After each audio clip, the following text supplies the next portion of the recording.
It was almost midnight when Emily Carter decided to walk home. The rain had stopped an hour ago, leaving the suburban streets glistening under dim yellow lamps. The silence was peaceful at first, only the rhythmic sound of her heels tapping against the wet road. She held her phone close, chatting casually with her sister about an upcoming weekend trip. The laughter on the other end comforted her, until suddenly the call dropped. Emily frowned, glancing at the screen. No signal. She sighed, slipping the phone into her coat pocket. The air felt heavier now, and for a brief second, she thought she heard something behind her. She stopped walking. The sound stopped too. The wind whispered through the trees, leaves rustling faintly, but otherwise, the street remained still. "Probably just my imagination," she muttered, forcing a smile. She continued walking, her boots clicking softly. Then came the footsteps again, slow, deliberate, matching her every move. Her heart began to race. She looked back over her shoulder, nothing but the dark, rain-slick pavement stretching behind her. To calm herself, she took out her earbuds and played soft music. But even through the melody, she could still hear it, the faint, echoing rhythm of another person walking just out of sight. Emily tried to laugh it off, whispering, "It's fine, you're just being paranoid." But when she crossed under a flickering streetlight, she caught something in the corner of her eye, a shadow that moved when she did, but slightly delayed, as if it didn't belong to her. Her breath caught. She froze. The shadow froze too.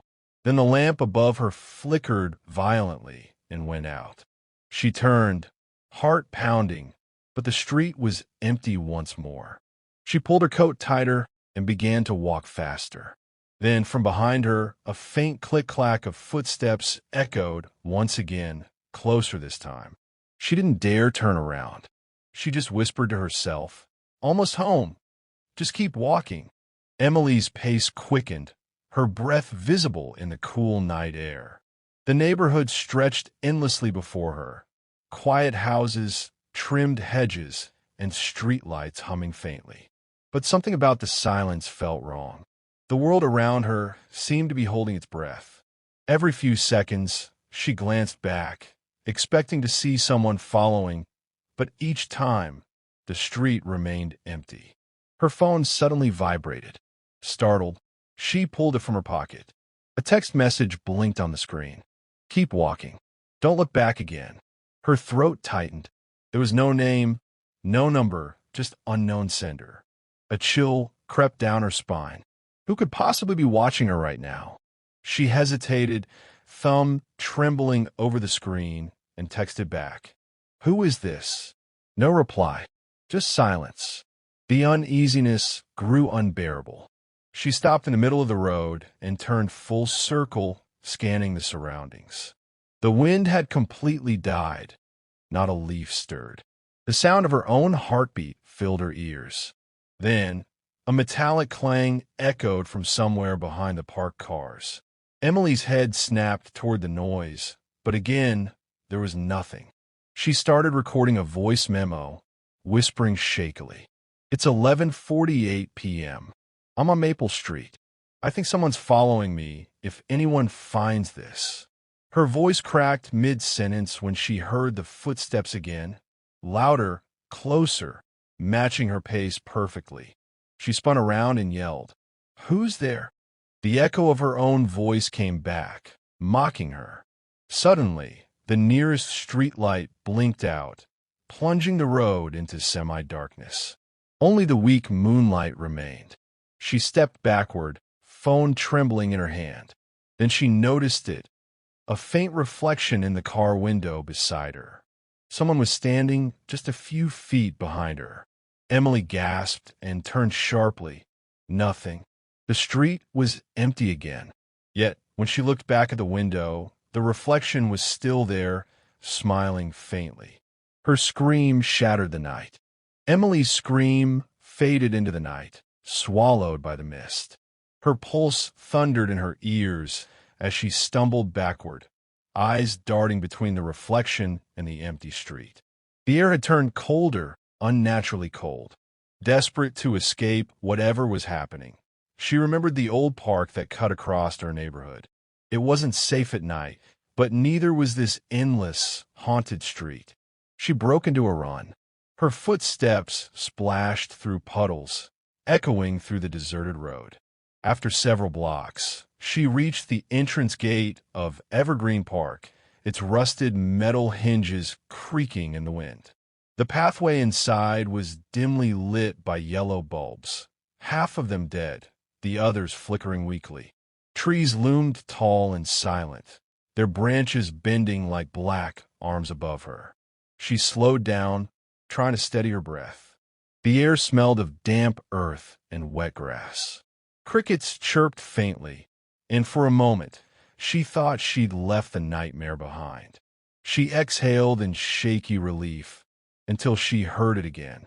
Footsteps, slow, deliberate, and close.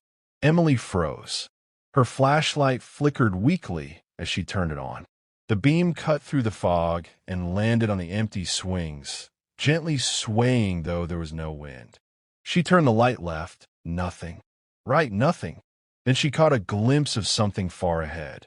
A dark silhouette standing beneath an old oak tree. The figure didn't move. It stood perfectly still, its face hidden in the shadow. Emily's breath caught in her throat. She whispered, "Hello? Do you need help?" No answer. She blinked, and the light flickered out. Darkness swallowed everything. When she tapped the flashlight back on, the figure was gone. A faint drizzle began to fall, pattering softly on the leaves above. She turned to leave the park, only to find muddy footprints leading toward her, but none going the other way. Her hands trembled. She clutched her phone tight and whispered, "Someone's here." Then from behind her a low, breathing sound filled the air, slow, wet, and inches from her neck.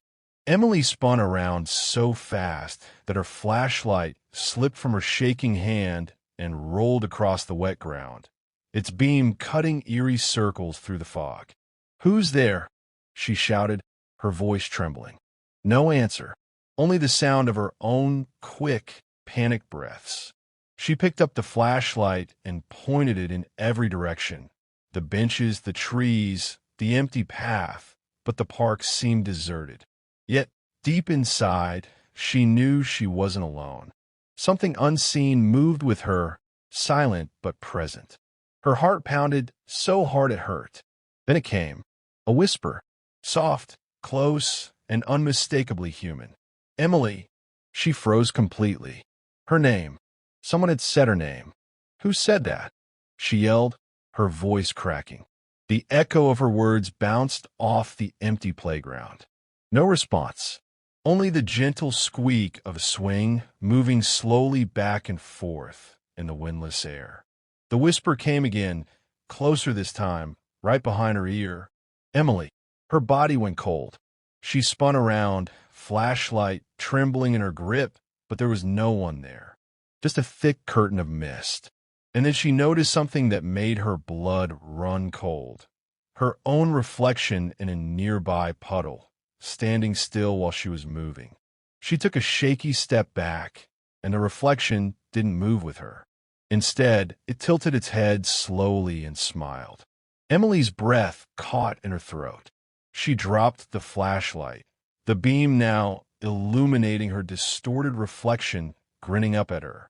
She whispered, No, that's not real." The smile in the puddle grew wider, unnatural, almost stretching too far. Then, from deep within the shadows, she heard the whisper one last time. "You shouldn't have looked back." The flashlight flickered out, plunging the park into complete darkness. Emily stood frozen, her reflection's smile lingering faintly on the puddle's surface even after the light was gone. Then, very faintly, the sound of footsteps began again, but this time they weren't behind her. They were beside her. Emily's shoes splashed through puddles as she ran out of the park, her flashlight beam jerking wildly. Her lungs burned, her throat dry from screaming, but she didn't stop. The narrow street ahead looked familiar. Maple Lane, her own neighborhood. Relief washed through her like a fever. Almost home, she whispered, voice breaking. Just a few more houses. Rain began to fall harder, tapping against the asphalt in rapid beats. She turned the corner and saw her house at the end of the lane, its porch light glowing softly through the mist. Safe. Finally safe. She sprinted toward it, her bag slipping off her shoulder, heart pounding like thunder. The front door was unlocked. She didn't even question it. She just rushed inside and slammed it shut behind her, twisting the lock. Her soaked clothes clung to her skin as she leaned against the door, gasping for air. The silence inside felt wrong. Too heavy. Too still. Something was off. The living room smelled faintly of old perfume, something her late mother used to wear, but she hadn't smelled that scent in years. Emily's eyes swept the room. The furniture was familiar, but different. The curtains were darker, the rug an unfamiliar pattern. Then she saw the pictures on the wall. Dozens of family photos. Smiling faces. Hers included. But in every single photo, she wasn't the focus. She was in the background, blurred, standing behind the family, always watching. Her hand shook violently. "No, this isn't my house," she whispered. She backed toward the door, but her phone buzzed in her pocket before she could touch the handle. A message flashed on the screen. "Welcome home, Emily." The lights flickered. Somewhere upstairs, a floorboard creaked. "Hello," she called out, voice barely a whisper. No answer. Then, from the hallway mirror, a reflection stepped forward on its own. Her reflection, smiling. Her phone slipped from her hand and hit the floor, the SCR. The lights flickered. Somewhere upstairs, a floorboard creaked. "Hello," she called out, voice barely a whisper. No answer. Then, from the hallway mirror, a reflection stepped forward on its own. Her reflection, smiling. Her phone slipped from her hand and hit the floor. The screen cracking as the words, "Recording started," appeared. The lights flickered. Somewhere upstairs, a floorboard creaked. "Hello," she called out, voice barely a whisper. No answer. Then, from the hallway mirror, a reflection stepped forward on its own. Her reflection, smiling. Her phone slipped from her hand and hit the floor. The screen cracking as the words, "Recording started," appeared. Emily stood frozen, eyes wide with disbelief as her reflection moved on its own inside the hallway mirror. Her body refused to respond. Every nerve in her limbs seemed to lock. The reflection tilted its head slightly, the same eerie smile stretching wider. Then, softly, it raised a hand and waved. Emily stumbled backward, whispering, "This isn't real. This can't be real." Her trembling fingers reached for the light switch, but before she could touch it, 3 slow knocks echoed through the front door. Thud, thud, thud. Her heart nearly stopped. She turned toward the door, terrified to even breathe. "Who's there?" she managed to say, but her voice came out cracked and hollow. No reply. Just silence, followed by the faint sound of dripping water, like someone standing outside in the rain. She gathered what little courage she had left and peeked through the peephole. What she saw made her blood run cold. It was her standing outside. Same clothes, same face, hair plastered to her skin from the rain, eyes completely blank. Emily staggered back, shaking her head violently. "No, no, that's not me." Her phone buzzed on the floor, lighting up the dark hallway. The screen read, "Incoming call, Emily Carter." Her knees weakened. She hesitated, then picked it up with trembling hands. The line connected instantly, but there was no voice, only breathing. Then a whisper spoke through the static, soft and calm. "You should have never turned around." The call disconnected on its own. Every light in the house flickered, one after another, as if the electricity itself was panicking. From a mirror, her reflection's smile faded into a blank stare. Then, slowly, the doorknob began to turn on its own. Emily screamed, pressing herself against the wall. "Go away!" she cried. But when the door creaked open, the figure outside wasn't moving toward her. Instead, it pointed behind her. Emily's scream echoed through the dim house as the door creaked fully open. The rain poured outside in a silver curtain, and through it, her double stood motionless, expressionless, water dripping from her hair onto the porch. For a few seconds, both versions of her simply stared at each other, until the one outside smiled faintly and stepped back into the darkness. Emily's heart hammered her chest. "This isn't happening," she whispered, clutching her phone.